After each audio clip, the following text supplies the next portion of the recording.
आइए नाज़रीन, अब पाकिस्तान के हालात की बात करते हैं। डीजी ISPR ने अपने वादे के मुताबिक फ़ौज की नुमाइंदगी करते हुए प्रेस कॉन्फ्रेंस का सिलसिला शुरू किया हुआ है।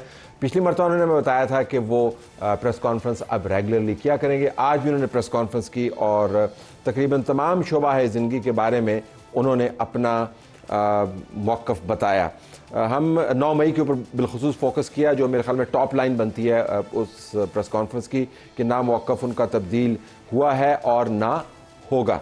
हमारे पास इस वक्त सुमेरा खान मौजूद है, नुमाइंदा ख़ुसूसी समा न्यूज़, जो उस प्रेस कॉन्फ्रेंस में मौजूद थी, और बिलाल अज़हर कैनी साहब मुस्लिम लीग नवाज़ को रिप्रेजेंट करें, उनका भी बहुत शुक्रिया। Sumera, starting with you quickly, वो तो उन्होंने प्रेस कॉन्फ्रेंस तो की, जिस तरह आपने पहले भी बताया था कि वो प्रेस कॉन्फ्रेंसेस करेंगे, लेकिन इस मरतबा जब मैं सब्जेक्ट्स देख रहा था तो काफ़ी वसी और रीज़ बातें की उन्होंने। मईशत, अवामी फलाह, पाकिस्तान फ़ौज, सेहत, इंफ्रास्ट्रक्चर, ग्रीन इनिशिएटिव, बलोच यकजहती कमेटी, डिजिटल दहशतगर्दी, बलोचिस्तान स्मगलिंग और 9 मई। तो वो सरप्राइजिंग कि इतने बहुत सारे मौज़ूआत को उन्होंने टेकअप किया। बहुत शुक्रिया तले साहब, और ये यकीनन सरप्राइजिंग मेरे लिए इसलिए नहीं था क्योंकि हम ओवर द इयर्स यही डेवलपमेंट प्रोजेक्ट्स या बॉर्डर्स की तरफ ट्रैवल करते हैं, तो हम गाहे बगाहे इन पर रिपोर्टिंग करते रहते हैं कि पाकिस्तान के ट्राइबल एरिया, जिसको मैं ट्रबल्ड एरिया भी बोलती थी जब तक वहाँ पे मिलिट्री ऑपरेशंस चल रहे थे, वहाँ पर रिहेबिलिटेशन का काम जो है वो साथ साथ क्लेंजिंग के शुरू हो चुका था, जिसको हम CBHT बोलते हैं, clear build hold in transition के फेजेस के अंदर। अब वहाँ पर उन्होंने आज ये सारी तफसील एक मरतबा फिर बताई, और मैं ये सोच सकती हूँ कि आने वाले दिन भी ये तफसील बताई जाती रहेगी कि पाकिस्तान के जो अर्सवाइल फाटा के इलाके हैं या न्यूली मर्ज डिस्ट्रिक्ट्स जिनको बोलते हैं, वहाँ पर फ़ौज अपनी कैपेसिटी से ज़्यादा बढ़कर काम कर रही है, तरक्याती। उसमें एजुकेशन, हेल्थ सरे फहरिस्त हैं, जैसे आपने बताया। वहाँ पर यूथ की बिल्डिंग की कैपेसिटी बिल्डिंग पर बहुत काम हो रहा है। एजुकेशन ख़ास तौर पर टारगेट है, और यहाँ पर उन्होंने उनसे सवाल भी इस हवाले से हुआ कि फ़ौज फलाही काम क्यों कर रही है, तो उन्होंने उसके ऊपर एक जुमला कहा कि आग लगाने वाला सिर्फ ये पूछता है सवाल कि आग बुझाने क्यों आए हो, जो आग बुझाना चाहते हैं वो कभी भी ये सवाल नहीं पूछेंगे। तो फौज दुनिया भर की तमाम अफवाज की तरह फलाही काम कर रही है, और उसमें उन्हें कोई आर नहीं है कि वो कोई भी मुश्किल। अच्छा, 9 मई को बताएगा। 9 मई पे उन्होंने अपना स्टैंड रीट्रेट किया। 9 मई के ऊपर बहुत कैटेगोरिक थे। वो क्या कहा उन्होंने 9 मई पे? जी बिल्कुल, to my surprise he was very focused in one line, he just finished it off. उनसे सवाल किया गया कि 9 मई का जो ये हो रहा है और उसके अंदर तमाम तर लोग, तो उन्होंने कहा, डील की भी बात आई, उसके ये भी बात उठाई गई कि क्या आप लोग कोई डील कर रहे हैं, तो उन्होंने कहा कि बराए मेहरबानी आप 7 मई को जो मेरी प्रेस कॉन्फ्रेंस थी आप उसको देख लीजिए। और इनडायरेक्टली उन्होंने कहा कि जो हमारा स्टांस 7 मई की प्रेस कॉन्फ्रेंस में था आज भी वही है, और इससे ज़्यादा उन्होंने बात नहीं की। ही was very categorical in that sense. तो जरा हम बिलाल साहब से पूछते, बिलाल साहब ये सारी बातें तो हुकूमत को करनी चाहिए। हुकूमत ये सिविलियन एजेंडा है, नो दैट कि आर्मी को नहीं करनी चाहिए, लेकिन सिविलियन एजेंडा है। जी बिस्मिल्लाह साहब, thank you for having me on your show. देखिए, बिल्कुल हमारी हुकूमत ये बातें करती है, और हम रोज़ाना की बुनियाद पे आपके शोज़ में भी, प्रेस टॉक्स में भी, चाहे वो इंफॉर्मेशन मिनिस्टर की तरफ से हो, चाहे वो प्राइम मिनिस्टर के अपने खिताब काबीना में हो, वी से द सेम थिंग। तो मैंने भी आज कुछ DG ISPR की प्रेस कॉन्फ्रेंस देखी थी, और उसमें ऑन 9th में जिस तरह जो मुझे याद है, उन्होंने कहा कैटेगोरिकली कि ना कुछ बदला है उस हवाले से फ़ौज की तरफ से, और ना ही कोई बदलेगा। तो देखिए, इट वॉज़ वेरी कैटेगोरिक, और हुकूमत का भी ये स्टांस है। हुकूमत रोज़ाना की बुनियाद पर ये कहती है कि अब आप खान साहब की मिसाल ले लें, वो कहते हैं कि जी जानवर न्यूट्रल तो जानवर होते हैं, फिर चंद दिन पहले कहते हैं न्यूट्रल हो जाएं, फिर कहते हैं अगले ही दिन के मुज़ाकरात के लिए कोई नुमाइंदा मुकर्रर कर लें। तो ये मुज़ाकरात का जवाब मिल गया उनको, उनने फ़ौज को ही कहा था कि मुज़ाकरात के लिए नुमाइंदा मुकर्रर कर लें। तो आपके ख्याल में आज की प्रेस कॉन्फ्रेंस में अगर मुज़ाकरात वाली की बात थी, वो देखिए वो तो यूनिलैटरल, खान साहब की कोई समझ नहीं लगती। एक दिन उनने गला पकड़ा होता है, एक दिन आप अपने सोशल मीडिया ट्रोल्स के तहत आर्मी चीफ और जवानों के खिलाफ सोशल मीडिया कैंपेन करवा रहे होते हैं, और उनके ऑफिशियल अकाउंट से आपके शो के अंदर यू हाईलाइटेड दिस के it is not even hidden, it's not even through proxies, PTI के ऑफिशियल अकाउंट्स करते हैं। अगले दिन आप ऐसी बातें करते हैं, तो मैंने नहीं केस, मैं तो समझता हूँ उनको अपनी खैर उनकी जहनी कैफियत। लेकिन आपको ये मामला क्लोज भी करना, देखिए 9 मई का मामला बहुत लिंगर ऑन कर गया। जो हुकूमत वक्त है उसकी जिम्मेदारी बनती है कि जो मुल्ज़मान हैं, अगर वो मुजरिमान साबित करना है तो आपने फिर केस बनाने हैं, फिर आपने आपसे मुराद आपके इदारों ने केस बनाने हैं, फिर आपने उनको प्रोसिक्यूट करना है। देखिए, जिसमें 2 चीज़ें तलत साहब, एक तो यकीनन अगर कोई प्रोसिक्यूशन के अंदर वीकनेसेस हैं वो भी पूरी होनी चाहिए, और अगर कोर्ट्स के अंदर भी मामला बिला वजह लिंगर करें तो ये भी होने चाहिए। अब आपने देखा है कि ये I mean the convictions should have come sooner for crimes that are there evident on TV. आप देख लीजिए 2 दिन पहले जो राइट्स यूके में हुए हैं, आपने यूके के प्राइम मिनिस्टर का बयान देखा, उसने ही सेड दिस कैटेगोरिकली, उसने कहा जी इसके खिलाफ एक्शन भी होगा, इसके खिलाफ कन्विक्शंस भी होंगी। यहाँ पे अगर आप कह दें कि कन्विक्शंस होंगी तो यहाँ पे लोग बोलने लगे थे आप कौन होते हैं कन्विक्शन देने वाले। बिल्कुल कन्विक्शन के बारे में बात करनी चाहिए, जहाँ पे जराइम हो, जहाँ पे कन्विक्शंस करवानी चाहिए जी बिल्कुल, and the onus also lies on the judiciary and the lower courts for this. देखिए जहाँ पे इल्तवा का शिकार ये केसेस हो रहे हैं, यकीनन कुछ उन जगहों पे प्रोसिक्यूशन की भी केसेस भी थे जिसकी वजह से सेहत जो इल्जामात किया उसके ऊपर शक होने लग गया। एक शख्स जो है उसको 50-50 केसेस, 60-60 केसेस, मतलब ये जितना मेस है जिसको बार बार हम डीजी एसपीआर की प्रेस कॉन्फ्रेंस के अंदर सुनते हैं 9 भाई, उन्होंने तो स्टैंड क्लियर कर दिया, लेकिन आपने इसको क्लोज भी करना है। जी देखिए यकीनन जहाँ पे अगर कोई प्रोसिक्यूशन की तरफ से वीकनेसेस हैं वो होनी चाहिए, जो बेगुनाह है उसको सजा नहीं मिलनी चाहिए, मगर जिसने ये जुर्म किया है और ये संगीन जराइम है, ये कोई छोटी मोटी बात नहीं है कि आपने कोई तड़ी मार दी इस पर माफ़ी मांग लें। ये संगीन जराइम है जिसका शायद उनको अंदाज़ा उस दिन भी था, और अगर नहीं था फिर भी ये सज़ा से बचना नहीं चाहिए, बिकॉज ये वो आप दरवाजे नहीं खोल सकते। बहरहाल मैं बिल्कुल इत्तफाक करता हूँ कि these convictions should come, they should have come much sooner and they should come now.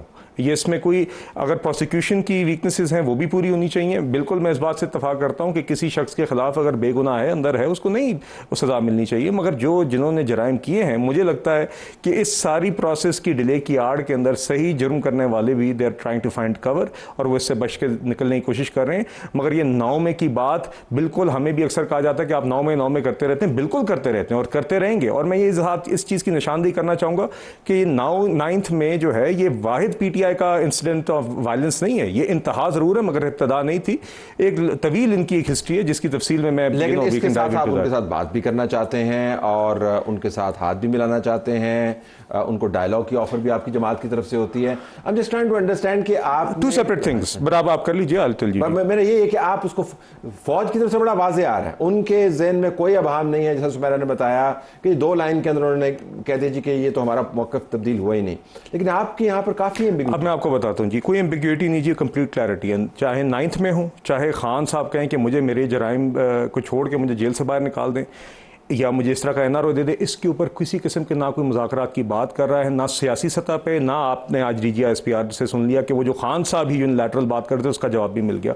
अगर हम बात कर रहे हैं तो हम कह रहे हैं कि एज पोलिटिकल फोर्सेस हम आपका एक जो वजूद है पार्लियामान के अंदर हम उसको तस्लीम कर रहे हैं, और हम कह रहे हैं पार्लियामेंट के अंदर पार्लियामेंट्री उस कॉन्स्टिट्यूशनल एम्बिट में रहते हुए आप कौमी इश्यूज़ के ऊपर बात करना हमारा फ़र्ज़ है। हम आपको एज ऑपोजिशन वहाँ पे लीडर ऑफ द ऑपोजिशन तस्लीम करते हैं, आप स्टैंडिंग कमिटीज़ में अपना किरदार अदा करें, आप कौमी नेशनल इश्यूज़ के ऊपर आपकी खैबर पख्तूनख्वा में एग्जीक्यूटिव की हुकूमत है, हमारी जिम्मेदारी है कि वफाक और खैबर पख्तूनख्वा की हुकूमत कौमी इश्यूज़ के ऊपर डील करे सियासत से और ज़ातियात से बालातर होकर, ये हमारी सियासी जिम्मेदारी। उस हद तक बिल्कुल हम समझते हैं कि सियासी डायलॉग और वर्किंग रिलेशनशिप होना चाहिए ऑपोजिशन और गवर्नमेंट के दरमियान, मगर दूसरे इश्यूज़ के ऊपर 9th में के ऊपर खान साहब के कोर्ट केसेस के ऊपर आप कहें कि हमें छोड़ दे और हम बात करेंगे, it can't be like that. अच्छा, कांट बी लाइक दैट। जरा आप बताइएगा सुमेरा कि जब प्रेस कॉन्फ्रेंसेस कभी कभार हुआ करती थी तो तब तो ठीक है कि आप बहुत सारा मवाद था, आप उसके ऊपर बात कर सकते थे और तवक्कुआत वक्ती तौर पर बिल्ड होती हैं, फिर उसके बाद एक स्मूथ आपके पास फेज़ आता है, कुछ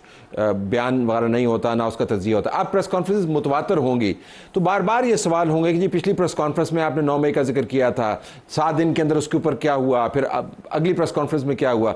तो जब आप प्रेस कॉन्फ्रेंसेस करेंगे तो फौज बार बार दोहराएगी अपने पॉइंट ऑफ व्यू को और हुकूमत बार बार कहेगी हम इत्तफाक करते हैं, कहीं ना कहीं तो इसको क्लोज करना होगा। उसके ऊपर कुछ बात हुई कि उनके ज़हन में कोई डेडलाइन है कि 3 महीने में करना है, 4 महीने में करना, क्या? तलत साहब, गैर रस्मी गुफ्तगू जो होती है उसको तो शायद मैं अगर ज़राए से DG ISPR ना भी सही, अगर कुछ और मिलिट्री ऑफिशियल्स को हम ज़राए से कोट कर सके तो ये बात तो बड़ी तय है कि उन्होंने 9 मई को माफ़ नहीं करना। 9 मई का किसी किस्म का उसके ऊपर माफ़ी तलाफ़ी की कोई गुंजाइश है नहीं। अगर उसको किसी एक वेल ऑन शेप में मांगा जाए कि ठीक है आप मुझे इसमें बगैर माफ़ी मांगे छोड़ दें, बाकी फिर मैं आके देख लूँगा, उससे बड़ा एक स्ट्रिक्ट स्टांस है जो कि नहीं छोड़ा जाएगा। और आज भी वो क्लियर हुआ। इससे पिछली प्रेस कॉन्फ्रेंस में भी इस पर बड़ी तफसील से बात हुई थी, बल्कि उसमें तो DG की प्रेस कॉन्फ्रेंस अगर आप दोबारा भी देखिए तो उसमें क्रिमिनल जस्टिस की भी बात हुई थी कि वो बहुत फेलियर की तरफ है।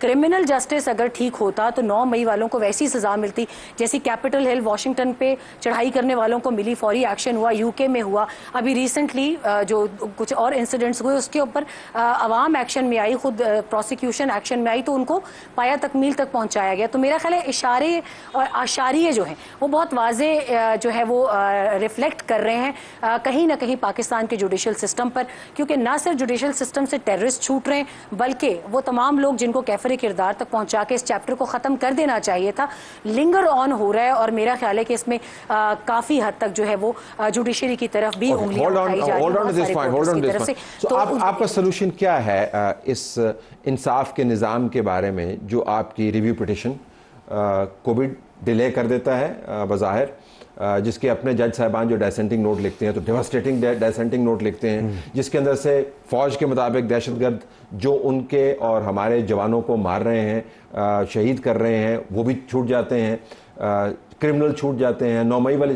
सो आपका सोल्यूशन क्या है? Are you trying to fix it कि क्या है? जी देखिए, बिल्कुल ये तो जिस तरह फ्रैंकली हमारा जुडिशल सिस्टम के रिफॉर्म्स जो हैं ये उतने ही अब अर्जेंट हो गए हैं जितनी हम मईशत की बात करते हैं कि we can no longer delay structural reforms. उसमें दीगर चीज़ें अब आपने देखा, for example small wins but the work that needs to be done is a lot bigger. Practice and procedure bill देख लीजिए, जिससे democratisation of the bench formation या suo motu of supreme court हुआ, एक छोटा मुझे लगता है आपको गले पड़ गया वैसे प्रैक्टिस। नहीं देखिए, पुराने वाला निज़ाम होता ना तो फिर आप साहब हमने वो एक इंस्टीट्यूशनल बात थी, it is not incident specific. मैं आज भी बिलीव करता हूँ कि बिल्कुल इसी तरह का निज़ाम, this is what suits, this is what makes institution stronger. इसी तरह आगे उस दिन मैंने देखा शायद कि एक जज साहब ने कोर्ट में बात की और मैं बिल्कुल इत्तफाक करता हूँ कि यहाँ पे ये जो आपके सीरियल पिटिशनर्स हैं जो इंसाफ लेने के बजाय इंसाफ को डिले करने के लिए जानबूझ के पिटिशंस करते हैं, और कोर्ट्स को अब इंसाफ लेने के बजाय इंसाफ को डिले करने का एक मामले को डाउन द रोड सालों साल धक्का देने के लिए एक क्रिमिनल जस्टिस, जब आपके सामने खुद कहा कि आपको नजर आ रहा है एक जुर्म हुआ है जी, और आपको पता है कितना बड़ा जुर्म है, फौज जो है हर लेवल के ऊपर, आर्मी चीफ के लेवल के ऊपर, फॉर्मेशन कमांडर्स के लेवल के ऊपर, कोर कमांडर्स के लेवल के ऊपर, और अब तमाम सर्विसेज को रिप्रेजेंट करते हुए डीजीआई एसपीआर हर प्रेस कॉन्फ्रेंस के अंदर वो जब बात करते हैं क्रिमिनल जस्टिस वीक है, तो what is your solution to that? I think जी we have to just see what the global best practices are. इसमें judiciary will have to take the onus. जज साहिबान जो वहाँ पे बैठते हैं, बार्स हैं, वकला हैं, they will have to put their heads together.